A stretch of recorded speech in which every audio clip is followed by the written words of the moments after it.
Coucou les bobines! Alors ça y est, j'ai enfin fini ma veste sur mesure, la veste tailleur qui a été faite pour le carnaval dont je vous avais parlé. Et je la trouve super belle. Je vais vous faire, je vous mets juste après la petite vidéo avec toute la veste qu'on voit sous tous les angles. Elle est avec les poches passepoilées qui sont de vraies poches, hein, qui ne sont pas juste des fausses poches cousues. Et, euh, et toutes les poches sont passepoilées. La boutonnière de devant est passepoilée aussi. Les boutonnières des manches ne le sont pas, mais elles sont faites classiquement en fait. Et qu'est-ce qu'il y a d'autre à vous dire? C'est beaucoup de techniques tailleur dans cette veste. C'était le patron de Vogue que je vous avais présenté dans la précédente vidéo.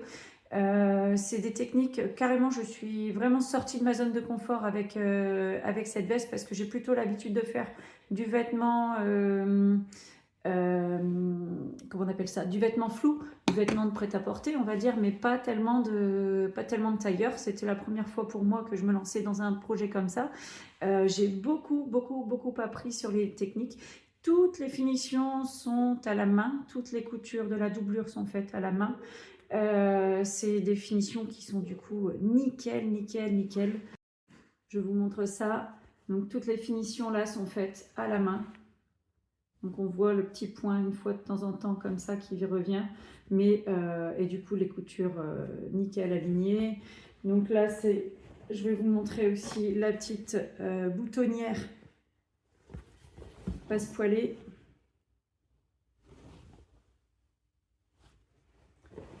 Les poches passepoilées aussi. La poche intérieure qui est passepoilée également. Bref, tout est passepoilé. Tout est la poche du dessus qui est aussi passepoilée. Donc c'est vraiment... j'ai vraiment apprécié en fait tout ce que j'ai appris en cousant cette veste. Maintenant, clairement, c'est pas un patron pour débutantes du tout. Je ne pense même pas que ce soit un patron pour débutantes dans le tailleur. J'ai passé beaucoup de temps du coup à la faire parce que j'ai passé beaucoup de temps à chercher ce que ça voulait dire parce que c'est considéré que pour des confirmés en tailleur, donc du coup il y avait très peu d'explications. Donc j'ai passé énormément de temps à chercher tout ça, à chercher les explications, mais du coup j'ai pris plus de temps pour la faire, mais les finitions j'en suis super contente, elles sont vraiment nickel. Et je pense que voilà, la personne pour qui je l'ai faite est super contente. Donc voilà, c'est tout ce qui compte et c'est tout ce qui me fait plaisir.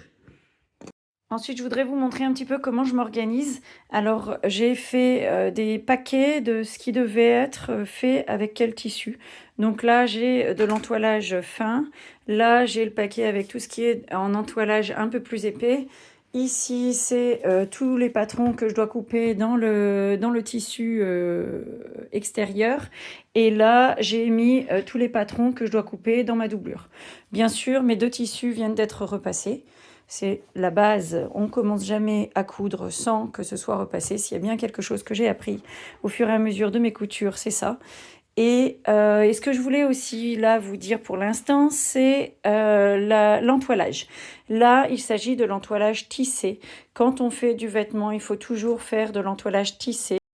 Par opposition, vous avez tout ce qui est entoilage intissé. Donc là, en général, je ne sais pas si ça se verra bien à la caméra, mais on voit bien la différence. Là, il est intissé. Et là, il est tissé. Alors, je pense qu'on voit bien la différence. On voit bien que là, c'est un tissu. Et de l'autre côté, il brille parce qu'il y a le côté colle. Et là, on voit bien, il est intissé. C'est des petits points, mais on voit bien que ça ressemble un peu à du papier ou comme un peu les blouses qu'on peut avoir à usage unique dans les hôpitaux ou ce genre de choses. Donc voilà, ça c'est l'intissé. L'intissé c'est très bien pour tout ce qui est accessoire, mais pour les vêtements c'est à bannir. Ça fait un effet un peu cartonné, ça va marquer des plis, ça va donner un aspect très cartonné. Donc du coup, ça rendra, ça va gâcher tout tout le temps que vous aurez passé à faire votre vêtement, ce qui est dommage. Et ce qui est pas ce qu'on cherche. Et maintenant, si j'ai choisi 2 types d'entoilage, un fin et un plus épais, c'est en fonction du résultat que je veux obtenir. En fait, mon tissu là est déjà très épais, donc je veux pas l'alourdir encore un peu plus. C'est de la toile. Alors, là, vous verrez la référence du coup si vous la voulez. Mais c'est vraiment, on le voit là, c'est vraiment un tissu vraiment épais. Donc, j'ai pas envie d'avoir un côté vraiment très lourd et donner à cette veste une rigidité qui la rendrait inconfortable à porter. Donc du coup, je préfère entoiler la plupart de mes pièces avec de l'entoilage fin. Mais par contre, ma doublure, comme je fais mes passepoils, etc., dans ma doublure, pour mes passepoils, je voudrais que ce soit de l'entoilage un peu plus épais parce que ma doublure, elle est fine. Et ça serait dommage que mes passepoils ne tiennent pas et qu'ils aient et qu'il plie en fait et qu'il n'ait pas la même tenue que le reste de la veste. Donc toutes les parties qui sont faites à partir du tissu doublure, mais qui seront visibles sur l'extérieur et qui correspondront à la partie extérieure, je les entoile dans de l'entoilage un peu plus épais qui sera plus rigide. Donc là pour le coup, l'entoilage, on ne le repasse pas avant, hein, parce que sinon il va coller. Hein. Ça paraît, comme dirait mon père, ça va sans dire, mais ça va mieux en le disant. Donc, non, donc on ne le repasse pas avant. Je vais les couper, je vais les presser pour les mettre directement sur mon tissu. Et une fois que ça se sera fait, je recoupe ce qui dépasse. Donc voilà. J'ai oublié de préciser, pour l'entoilage, on respecte le droit fil. Donc on vérifie, alors quand on a des petits bouts comme celui-là, des petites chutes d'entoilage, c'est pas toujours évident de le retrouver, le droit fil. Donc on suit, enfin moi c'est comme ça que je fais, je suis les lignes des fils pour me remettre. Alors soit je serais peut-être à contre-fil, mais dans l'ensemble ça marche bien quand même comme ça. Et sinon, quand on a l'entoilage qui est comme ça, le droit fil, il est dans le sens de la lisière. Donc la lisière, on la reconnaît ici. Là, on a les petits trous, on a les petits fils sur le bord. Donc ça, ce sens-là, c'est le sens du droit fil. Donc quand on pose ces pièces, on les pose dans le sens du droit fil. Alors là, je la pose rapidement, mais je la poserai beaucoup mieux ensuite parce que je vérifie bien le parallélisme entre cette ligne-là et la ligne de mon droit fil. Il faut que les deux soient bien parallèles. Si je suis légèrement comme ça, je vais vite le voir quand je vais venir mesurer. Je mesure ici, là et ici, là. Et je verrai bien que ici c'est beaucoup plus petit que là. Donc au fur et à mesure, je le remets droit. Une fois que c'est droit, je pose des poids dessus. Donc je vous montre des poids comme ça. Et je coupe. Personnellement, comme vous voyez, j'ai un tapis de coupe, donc je le fais au cutter rotatif. Mais vous pouvez aussi épingler et couper au ciseau. Si vous coupez avec des ciseaux, vous épinglez, parce que sinon ça va bouger, ça n'ira pas avec juste les poids. Autre chose, donc la plupart du temps, on respecte le droit fil. Il n'y a que sur le col. Alors ça dépend des patrons que vous avez. Mais pour le col, on croise les droits fils. C'est-à-dire que si votre col est... je ne sais pas comment l'expliquer. Votre col a le droit fil dans un sens. Votre entoilage, vous mettez le droit fil dans l'autre sens. Comme ça, vous êtes sûr que ça ne bouge pas. Petite précision, je n'ai pas recopié le patron cette fois-ci. Souvent, je les recopie, mais là, je ne l'ai pas fait. J'ai préféré découper directement parce qu'il n'y a rien qui se chevauchait au niveau des planches de patron. J'ai préféré découper directement en fait sur les patrons, mais par contre, là, je dois le faire en taille 44, mais je ne voulais pas perdre la taille 46. Donc, ce que je fais, c'est que je replie mon patron, en fait, je coupe quand il y a des angles pour pouvoir bien plier et garder la même forme, le même arrondi. Donc je plie Au besoin, si jamais ça se décolle trop, je remets un peu de scotch sur l'arrière, comme ça tient bien. Et là, je redécoupe comme ça, mais ça m'évite de devoir recopier tous les patrons, parce que là, je sais plus combien il y a de pièces, mais il y en a une trentaine, je crois.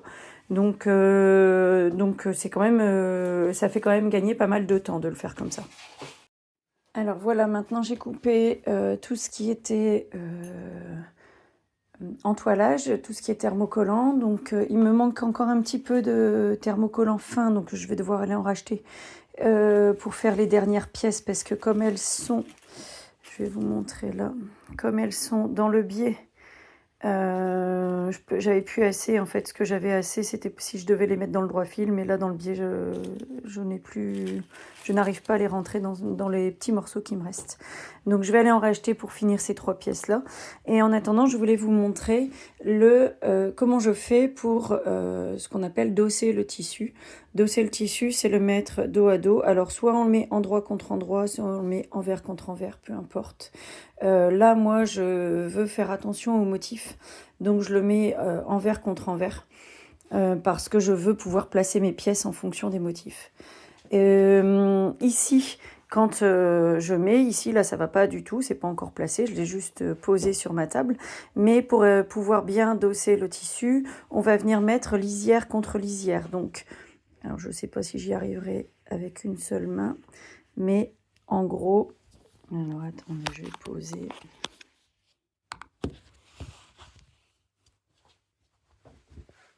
En gros, voilà. Je pose bien comme ça, là, lisière contre lisière, tout du long. J'épingle tout du long. Et quand c'est bien mis, ça doit arriver en face. Donc, j'aplatis bien mon tissu et ça doit arriver bien à plat. Si ici, là, de ce côté-là, ça fait une vague, si ça se met pas plat, si vous voyez que ça ondule, etc., c'est que ici, on est décalé dans ce sens-là, en fait. On est décalé comme ça. Ça veut dire qu'il faut redécaler, remettre les lisières bien l'une en face de l'autre et les faire glisser, les faire coulisser l'une sur l'autre pour que en face, on n'ait plus une vrille. Il faut vraiment que le tissu se mette bien, bien, bien à plat partout. Et qu'ici, on soit bien bord à bord. Et c'est seulement comme ça qu'on est sûr que du coup, si on suit bien la lisière, si on suit bien le bord du pli là, on sera bien face au droit fil. Alors voilà comment je fais pour être parallèle au bord de la lisière. Je mets d'abord un poids sur mon patron. Je viens mesurer ici la distance entre le bord de ma lisière et le début de mon trait de droit fil. Au besoin, si mes traits sont trop petits, je les prolonge pour qu'ils arrivent plus loin. Et une fois que j'ai mesuré ce côté-là, ensuite je viens ici, là j'ai pas encore mis mon poids, je viens mesurer ici, je bouge éventuellement et je mets mon poids. Une fois que c'est mis, je vérifie l'autre côté, parce que des fois quand on bouge ce côté-là, on peut avoir bougé l'autre. Donc je revérifie, je fais comme ça des deux côtés jusqu'à ce que je sois bon. Une fois que c'est bon des deux côtés, là à ce moment-là, je commence à mettre des poids tout autour avant de pouvoir couper. Et je fais pareil pour les autres. Là, pour l'instant, j'ai juste mis mes premiers poids. Mais là, maintenant, c'est bon, c'est fixé. Mes lisières, enfin, mes droits fils sont bien tous parallèles à la lisière. Donc, du coup, maintenant, je vais pouvoir mettre tous mes poids et couper. Bon, petite précision en cours de parcours. Là, avant de couper, j'ai réalisé que j'avais pas replié mon patron à la bonne mesure. Donc là, je suis en train de le faire. C'est la première fois que je le fais comme ça et je pense que c'est la dernière, parce que finalement ce n'est pas un gain de temps, le temps que ça me prend à replier partout alors que j'avais déjà une première fois coupé tout le patron. Le temps que ça me prend à tout replier, c'est énorme, parce que je souhaite que vraiment ce soit bien replié pile poil sur la ligne. Donc je fais des petites entailles au fur et à mesure là, mais c'est super long. En plus, quand je coupe, du coup, je dois faire très très attention de ne pas, surtout pas couper un petit bout du papier, parce que sinon le petit bout qui est replié tombe. Du coup, je suis super lente à la découpe, et en plus, je trouve ça beaucoup moins précis que quand j'ai fait le patron moi-même, enfin que je l'ai recopié et coupé. Donc voilà, expérience malheureuse, on va dire. C'est la première et dernière fois que je le fais comme ça. Alors j'ai oublié de filmer sur une petite partie là, donc j'ai assemblé sur le devant. J'ai fait la pince au niveau du milieu devant. J'ai assemblé ensuite le côté et le milieu devant. J'ai aussi fait le passepoil de la boutonnière. Donc c'est un passepoil comme ça qui est replié. En fait, c'est un seul morceau qui ensuite est replié sur lui-même. Et ensuite là, il est cousu à la main à l'intérieur pour qu'il reste bien en place. Et je l'ouvrirai à la fin. Ici, là, je suis en train de refaire parce que le rendu me convenait pas du tout. J'ai hésité parce que c'était un peu la galère, mais je refais quand même parce que je pense que je serai plus contente du résultat. Du coup, quand je refais, là, j'étais obligée d'ouvrir avant. Normalement, quand on fait une poche passepoilée, on n'ouvre pas la poche avant. Enfin, on fait pas l'ouverture avant. On coud les deux passepoils et ensuite on coupe. Comme ça, quand on coupe, on est bien sûr d'être pile sur notre trait de couture. Là, en l'occurrence, comme j'ai une pince ici, alors je sais pas si elle se voit bien, mais j'ai une pince juste ici, là, tout le long, qui monte là. Et j'ai pas de pince ici. Donc, en fait, ce morceau-là est plus grand que celui-là. Donc, c'était obligé d'être ouvert avant parce que ici, c'est replié. Donc ça a été ouvert et du coup elle est ouverte tout du long. La poche, ce qui m'a embêté parce que du coup c'était compliqué d'aligner, de faire mes alignements. J'ai tout décousu parce que ça me plaisait pas, ça se chevauchait pas comme je voulais. Et là je suis en train de refaire et d'ailleurs je me rends compte que mon trait là n'est pas très droit. Alors je trace avec des chutes de savon comme celui-là. Des chutes de savon, ça fait des traits, des traits assez fins et ça glisse très bien sur le tissu, ça marque bien et l'avantage c'est que comme c'est du savon, à la vapeur, quand on repasse à la vapeur, on ne voit plus rien ensuite. Donc là, je vais refaire mon trait là parce que je vois qu'il n'est pas droit. Je vais recommencer, donc j'ai retracé, du coup je l'ai fait un chouïa plus grand parce que mon tissu s'est filoché, donc du coup là j'ai peur que ça ne tienne pas. Donc je l'ai refait, je vais recoudre un tout petit peu plus loin pour être sûr que ça tienne bien. Et j'ai tracé en fait tout autour mon rectangle où il y aura mes passepoils. Donc mes passepoils vont venir comme ça. Mes passepoils vont venir comme ça en fait, s'aligner sur mes deux traits horizontaux. Et ici, là, mes traits verticaux me servent juste de repère pour savoir jusqu'où je dois coudre en fait. Où est-ce que je dois m'arrêter ici. Donc voilà, et une fois qu'ils sont cousus, on va les retourner, je vous montrerai ensuite quand on va les retourner. Du coup, comme mon tissu s'est filoché beaucoup et que j'avais peur que ça ne tienne pas, j'ai réentoilé l'arrière de ma poche, comme ça je vais réussir, ça va mieux tenir, mon tissu ne va plus s'effilocher, ça devrait avoir plus de tenue et plus de définition plus jolie. Et là, du coup, ça, c'est la première que j'ai refaite. Et le résultat n'a plus rien à voir, du coup. Alors, je ne vous avais pas montré le résultat d'avant. Mais j'essaierai de mettre... J'avais pris des photos, donc j'essaierai de vous les incruster si j'y arrive. Ici, là, c'est bien plat. Ici, on voit bien mon tissu ne tire pas. Il est bien à plat des deux côtés, ici comme là. Et mon passepoil est bien jointif ici, tout du long jusque là. Donc mes deux passepoils sont bien pile poil l'un contre l'autre. Alors même si on voit là un petit peu en dessous, mais c'est parce que mon tissu bouge et je suis pas à plat en dessous. En fait, j'ai laissé mon coussin de repassage. Mais on voit bien que là, le passepoil est bien mis, bien à plat. Donc là, il est bien mis. J'ai refait une surpiqûre. Normalement, c'est pas nécessaire. Mais j'ai tellement peur avec ce tissu qui s'effiloche énormément que j'ai préféré refaire une surpiqûre pour être sûre que ça ne bouge pas. Voilà, là, voilà à quoi servent les marques qui étaient verticales. Elles me servent vraiment à savoir jusqu'où je dois coudre. Donc ici et de l'autre côté, là-bas aussi. Et comme ça me permet, avec l'aiguille, là, d'être vraiment pile sur mon trait. Alors, je ne sais pas si avec l'angle, on voit que c'est vraiment pile sur le trait, mais ça l'est. Et là, maintenant, mon trait horizontal, en fait, alors là, j'ai mis qu'une seule épingle, mais je l'enlève quand je couds. Et j'aligne bien mon passepoil sur mon trait au fur et à mesure que je couds. Voilà, et du coup, comme je filmais, je me suis pas assez concentrée sur ma couture. Et je vais vous montrer, du coup, l'erreur que j'ai faite et pourquoi je vais découdre. Ici, j'ai toujours un petit réglé d'une vingtaine de centimètres à côté de moi. Et ce réglé me sert à vérifier. Et là, quand je vérifie, là, je suis à 1,4. Et là, je suis à 1,2. J'ai 2 mm d'écart entre le début et la fin de mon passepoil. Donc du coup, ça va pas aller parce que quand je vais le retourner, d'un côté, ça va être pile jointif. De l'autre côté, il y aura un petit écart. Et donc du coup, ça sera pas bien aligné. Donc ça se verra.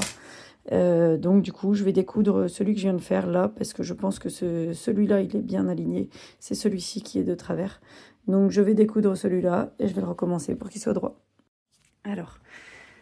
Alors là, j'ai assemblé le dos, le devant et les côtés. Donc je ne sais pas si on va voir. Je vais essayer de me mettre d'un petit peu plus loin. Donc là, on a le devant, là, on a le dos. Et là, on a l'autre devant. Donc on a toutes les poches intérieures et le bouton qui est passepoilé ici. Là, donc ça donne ça. La poche est passepoilée. La poche du haut qui est passepoilée aussi, mais qui est une vraie poche. Et la poche de l'autre côté qui est passepoilée également. Et ensuite, donc, les passepoils tels qu'ils sont écrits, là, tels qu'ils sont faits, c'est pas évident. C'est pas évident de les faire. J'ai dû les refaire plusieurs fois. J'ai d'ailleurs, vous le voyez là, j'ai entoilé. J'ai fini par réentoiler avant de refaire la dernière fois. J'ai réentoilé, j'ai refait à la méthode classique d'un passepoil et c'était beaucoup mieux. La finition me plaisait beaucoup plus. Donc du coup, je laisserai comme ça. Et je l'ai noté dans mon... Ce que je fais en fait, c'est que je note... Je note sur le patron, sur les explications quand je fais des modifications comme ça la fois suivante. Je ne les oublie pas et je suis sûre quand je vais reprendre et que je vais refaire, si je refais cette veste, je sais qu'il faudra que je fasse attention à ça. Ensuite, ici, là, je viens de faire une piqûre de soutien pour le col. Alors, la piqûre de soutien, vous voyez qu'elle n'est pas avec un autre tissu, hein, elle est faite toute seule. Et elle est faite légèrement décalée de la piqûre. Normalement, moi, là, je dois piquer à 1,5 cm. C'est les marges de couture du patron et je les ai laissées, c'est très grand, mais je les ai laissées parce que je trouve que c'est très bien. Déjà, ça me permettra de faire évoluer la veste si jamais elle devient trop petite, de pouvoir rogner un petit peu sur la marge. Ensuite, c'est une veste qui fait un peu tailleur et du coup, en tailleur, souvent, on a les marges un petit peu plus grandes parce que les tissus sont plus épais. Notamment si on utilise des tissus un peu lainage, etc. C'est plus facile si la marge est plus grande. Donc c'est pour ça que la marge était si grande dans le patron. Mais je l'ai laissé moi en me disant au cas où il y avait besoin de rogner. J'avais fait une toile, hein, donc je sais je sais que c'est la bonne taille, mais ça me permettra quand même, si jamais un jour il faut retoucher, d'avoir de la marge.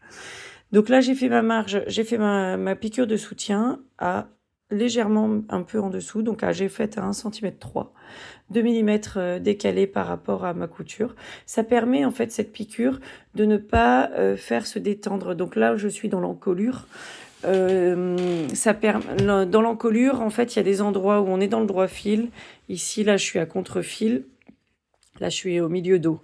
Donc ici, là, je suis à peu près droite, je suis à contre-fil. Et après, ça tourne. Donc je suis dans le biais.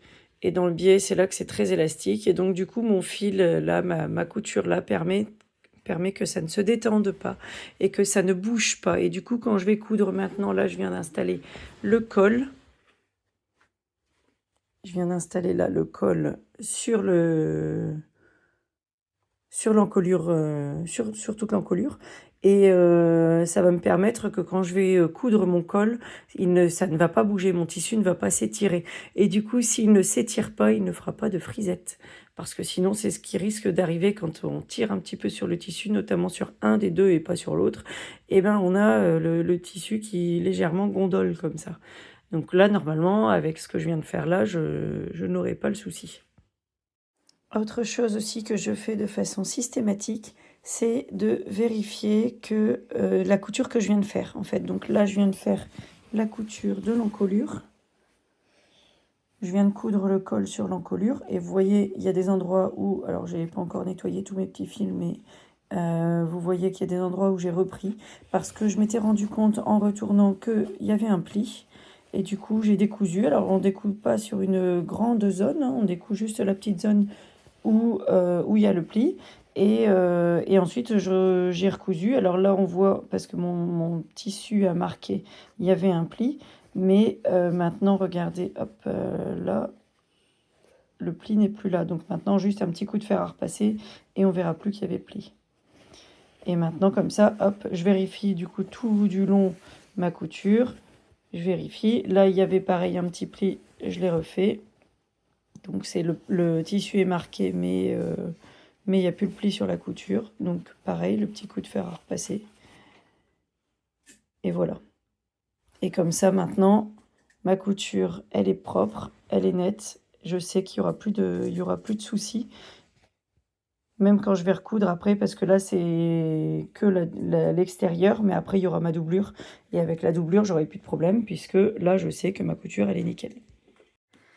Alors là, j'en suis sur les manches et j'en suis à faire correspondre. En fait, ici, c'est l'endroit, entre les deux points là, c'est l'endroit du coude. C'est l'endroit où on va plier en fait. Et donc forcément, il y a une zone où quand on plie, il faut que ce soit plus grand, plus large. Parce que sinon, il n'y aura pas assez de tissu. Quand on a le bras droit, c'est pas gênant, mais quand on va plier le coude, on n'aura pas assez de tissu et du coup ça risque de craquer. Donc il faut plus de tissu en dessous en fait du coude qu'au-dessus. Et donc du coup là ici il faut faire correspondre les points là et là, et vous voyez là ça c'est flagrant. Ici je suis là, j'ai pas mis d'épingle hein, mais quand je vais mettre les épingles là je suis à peu près au bon endroit. Par contre ici vous voyez il y a un gros écart, ce qui fait que quand on épingle, et ben on a tout ça de tissu en trop sur le dessous de manche. Et c'est tout à fait normal, et c'est comme ça dans les bons patrons en fait, hein, c'est tout à fait normal, c'est pour justement plier le coude. Donc il faut qu'il y ait plus d'espace, et du coup entre ces points là, il va falloir que je tire un peu sur ce tissu ici, pour que ça ne fasse pas de fronce ici en dessous, pour résorber un peu cet embut. C'est comme un embut de manche, mais là c'est un embut de coude. Et du coup, il va falloir tirer au fur et à mesure pour que j'ai plus, pour que ça reste bien plat quand je vais coudre. Oui, là on voit du coup c'est cousu, on voit que du coup le tissu, il y a un surplus, hein, ça se voit, ça frisote. Mais de l'autre côté, je n'en ai pas, c'est bien à plat. J'ai fait une petite erreur parce que justement j'avais ce tissu là en dessous, j'aurais dû le mettre au-dessus. Du coup j'ai un petit pli. Donc là, quand c'est comme ça, notre meilleur ami, c'est de découpe vite. Je vais venir découdre ici et je vais venir recommencer pour que je n'ai pas ce pli-là. Alors là, vous voyez, il n'y a pas besoin de découdre sur une grande distance. Hein. Il y a, allez, je ne sais pas sur combien j'ai décousu, mais 2 cm. Donc c'est vraiment pas très très grand. Je ne découpe pas le reste, comme ça le reste reste bien fixe. Et je viens juste, je viens juste recoudre. Donc je reviens un petit peu en avant. Je recouds exactement dans mes points.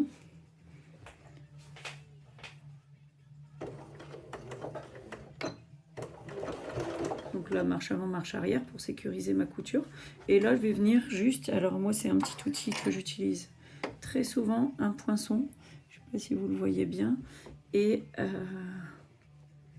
avec mon poinçon, je m'aide pour bien répartir le tissu pour qu'il n'y ait pas de plis. Là, j'ai un petit pli quand même. Hop. Voilà. Et là, je rattrape bien mon fil, tel ma couture d'avant.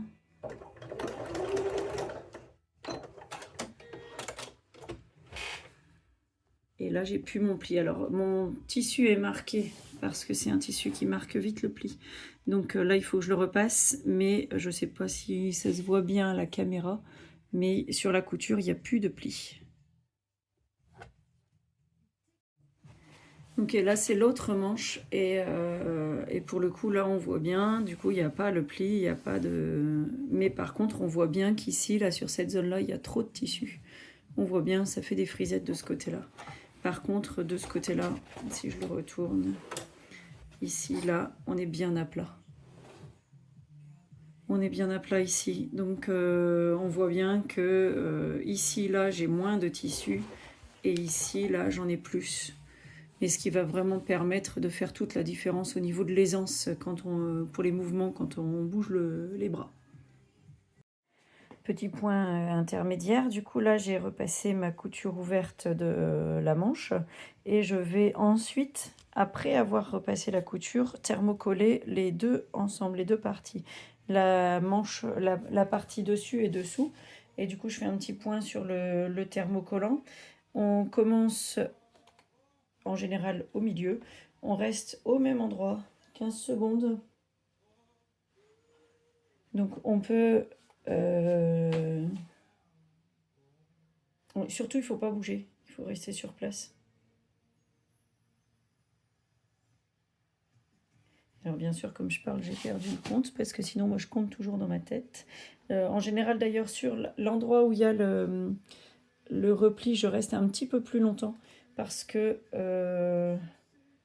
sinon, ça colle pas. Parce que là, à cet endroit-là, il y a pas mal d'épaisseur. Ici, ça fait un petit décalage. Et du coup, ça ne colle pas. Donc, on enlève, on décale. Vous avez vu comment j'ai fait. On enlève, on décale. Surtout, on ne fait pas ça. Parce que c'est quand on fait ça que ça déforme tout l'entoilage. Et ensuite, il ne tient plus. Alors là, je vois que mon entoilage, il dépasse un tout petit peu. Je vais le recouper après.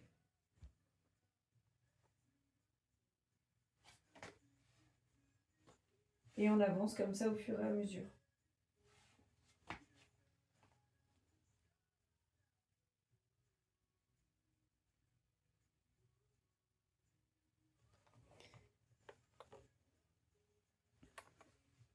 Et il ne faut pas hésiter, si on voit, là par exemple, je vois, ça n'a pas collé.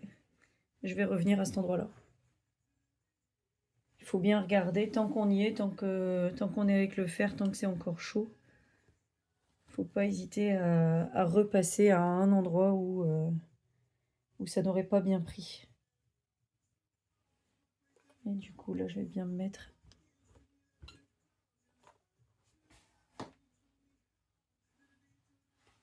Alors, normalement, le thermocollant, ça doit ensuite refroidir pendant 20 minutes à plat, pour être sûr qu'il soit bien collé, qu'il soit bien pris et que tout aille bien. Alors, il n'y a pas de vapeur aussi quand on thermocolle, on reste avec le fer sans vapeur. Par contre, une fois qu'il a collé et qu'il a refroidi, il n'y a pas de problème. Quand on repasse, on peut mettre de la vapeur, il n'y a aucun souci.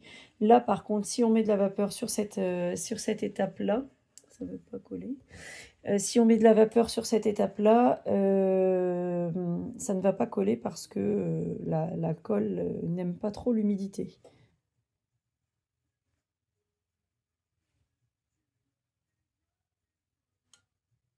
Donc voilà, là c'est bon, ça a collé partout. C'est bien collé partout, donc c'est bon. Donc là, je vais le laisser refroidir un petit peu et quand il sera bien froid, je vais recouper là, je vois que j'ai un tout petit là et ici qui dépasse. Je sais pas si ça se voit bien à la caméra. Mais voilà, ça dépasse légèrement. Donc je vais redécouper pour que ça soit bien la fleur. Et j'ai oublié de préciser, mais avant de repasser, j'ai retracé mes traits parce que je les avais fait au feutre, à un feutre qui s'efface à la chaleur. Donc là, je les ai retracés avec un feutre qui ne s'efface pas. Du coup, j'ai pris une couleur assez similaire à mon tissu. J'ai pris en vert comme ça. Et c'est des feutres, c'est les feutres de mon fils, des feutres ultra lavables. Pour le coup, il a 6 ans, mon fils. Je l'ai pas mal testé avec lui et je suis sûre que ça part très très bien au lavage. Donc même si jamais ça reste et qu'on le voyait, en l'occurrence on le voit pas, hein, je l'ai testé, on le voit pas, mais si jamais ça se voyait, eh ben, il n'y a pas de souci, ça partirait au lavage.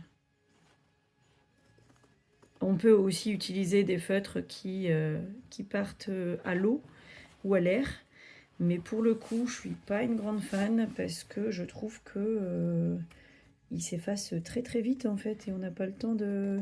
Là pour le coup, par exemple, là je vais pas forcément tout coudre, finir de tout coudre aujourd'hui, donc mes repères j'en aurai peut-être besoin demain ou après-demain. Et avec les feutres qui s'effacent à l'air ou à l'eau, ça a tendance à s'effacer plus vite que ça.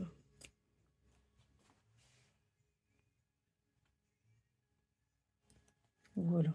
Et du coup, là il me reste encore un tout petit...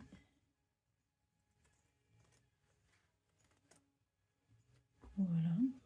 Et voilà, maintenant je n'ai plus de thermocollant qui dépasse. Je suis bien alignée. C'est jamais très évident avec le thermocollant d'avoir un tissu qui est un thermocollant qui est pile poil. Pareil, on a beau être le plus précis possible. Je pense que c'est quand on le repasse, quand on le met, qu'il se déforme légèrement en fait. Et du coup, ça arrive que ça dépasse. Mais c'est pas grave. Et si ça avait été légèrement plus petit, c'était pas grave non plus. J'ai une marge de couture de 1,5 cm. Donc, tant que ça reste dans la marge, le décalage, c'est pas gênant. Ça aurait été gênant si j'ai plus qu'1,5 cm et si je n'ai pas du coup tout mon tissu tout mon entoilage qui sera pris avec la couture. Mais là, en l'occurrence, bon, il n'est pas plus petit, mais s'il avait été plus petit, c'est pas gênant si c'est juste quelques millimètres et que c'est dans la marge de couture. Alors là, je viens de faire un point qui n'est pas une couture, je n'ai pas assemblé deux tissus ensemble, donc j'ai fait le point avec une longueur de point à 5, vraiment très grande, et j'ai pas fait de point d'arrêt début fin. Vous voyez là, mes fils, ils peuvent s'enlever comme pour rire. Et pareil, de l'autre côté, j'ai pas fait de point d'arrêt. Et ce fil-là, en fait, il sert de repère, et il sert aussi quand il va falloir plier. Parce que quand il y a le fil, quand ça a été cousu, le tissu se place beaucoup plus facilement. Hop, je filme à côté. Le tissu se place beaucoup plus facilement en fait sur le pli. C'est beaucoup plus facile à gérer après et ça sera comme je l'ai fait de façon très très lâche. Ça sera très facile ensuite d'enlever le fil. Donc là, il sert vraiment juste de repère pour pouvoir faire le pli.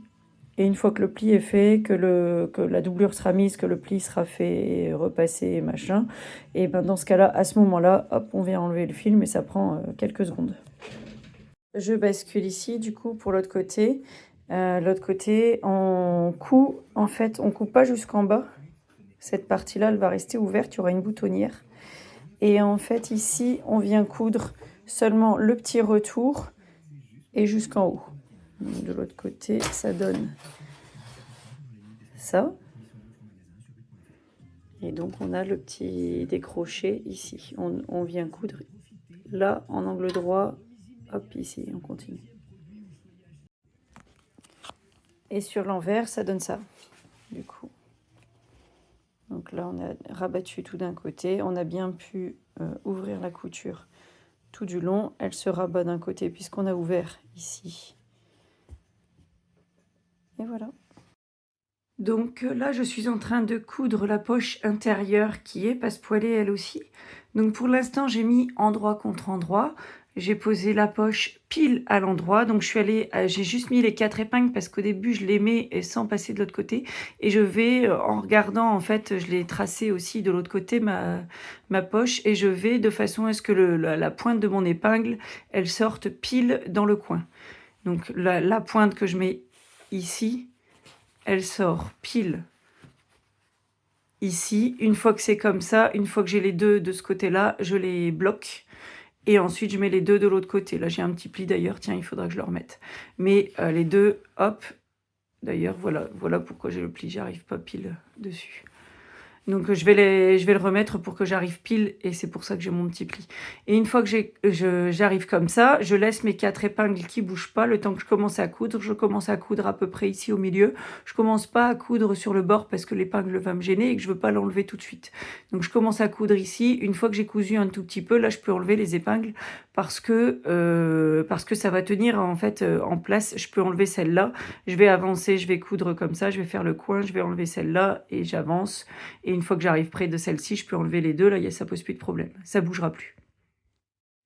Donc voilà, là j'ai remis mes épingles des deux. Là, je suis bien à plat. J'ai plus le petit pli. Et de l'autre côté, du coup, j'arrive bien pile sur ce que j'avais dessiné. Donc du coup, là maintenant, je vais pouvoir coudre et je vous montre. Alors pour vous donner aussi un type d'exemple de choses que je refais, parce que c'est comme ça que je trouve qu'on s'améliore en couture. Je ne me suis pas améliorée plus que quand j'ai décidé de refaire et de découdre, ce qui n'était pas correct.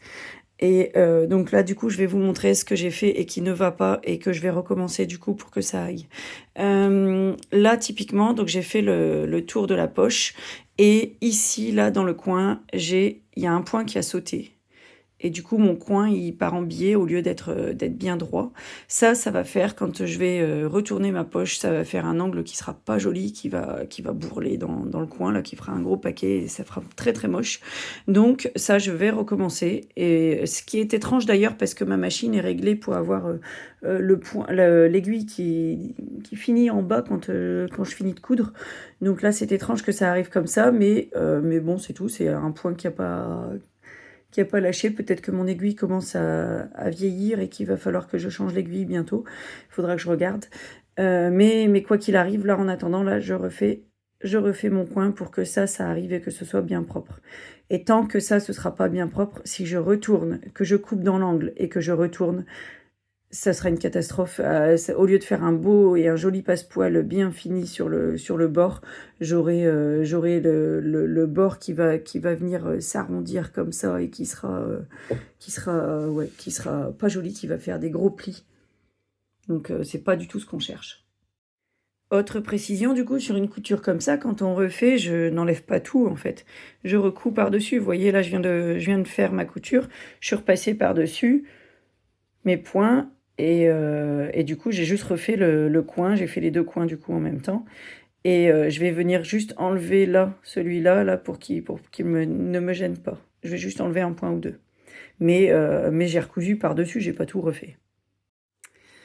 Ensuite, quand on coupe pour faire l'ouverture de la poche, il ne faut pas hésiter à aller vraiment jusqu'au bout, jusqu'à la couture, jusqu'au fil de couture. Alors, on coupe pas le fil, bien sûr, mais on va vraiment jusqu'à la pointe du fil.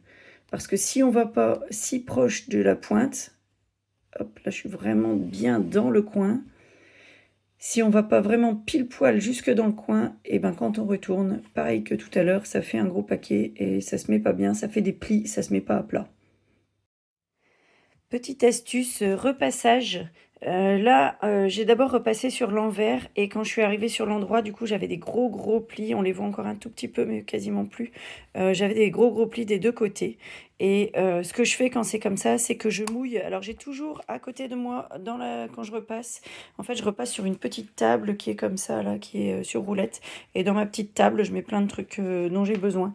Et j'ai toujours à côté de moi, une ancienne bouteille de déo que j'ai remplie d'eau. C'est juste un petit spray d'eau. Je spray à l'endroit où il y a les plis en fait. Et après, je repasse sur cette zone. Mais comme elle est mouillée là, à cet endroit-là, les plis vont beaucoup plus facilement partir. Et voilà, la veste est terminée. Voilà à quoi elle ressemble. Vous pouvez l'observer sous toutes les coutures.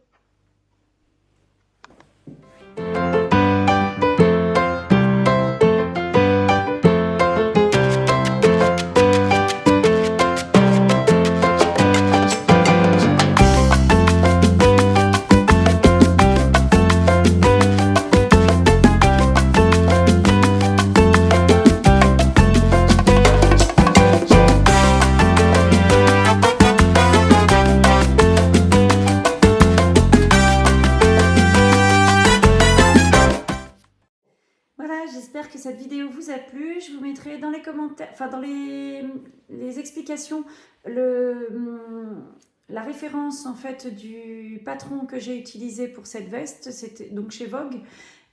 Si jamais ça vous tente de le faire, par contre je vous préviens, c'est pas pour débutants, hein, c'est vraiment du vêtement tailleur et pour quelqu'un qui a l'habitude. Si vous êtes débutant, ça va vous prendre 2 fois plus de temps, voire 3 fois, voire 4 fois plus de temps. Mais on y arrive, on arrive quand même à le faire, la preuve. Et la finition est quand même nickel. C'est vraiment appréciable d'avoir un vêtement avec une telle finition. Je suis vraiment, vraiment, vraiment contente de ça. Et du coup, pour continuer sur ce qu'on avait fait la dernière fois, vous pouvez mettre une petite emoji d'une petite fille qui danse, enfin une dame qui danse, parce qu'on est super content d'avoir terminé. Allez, au revoir les bobines!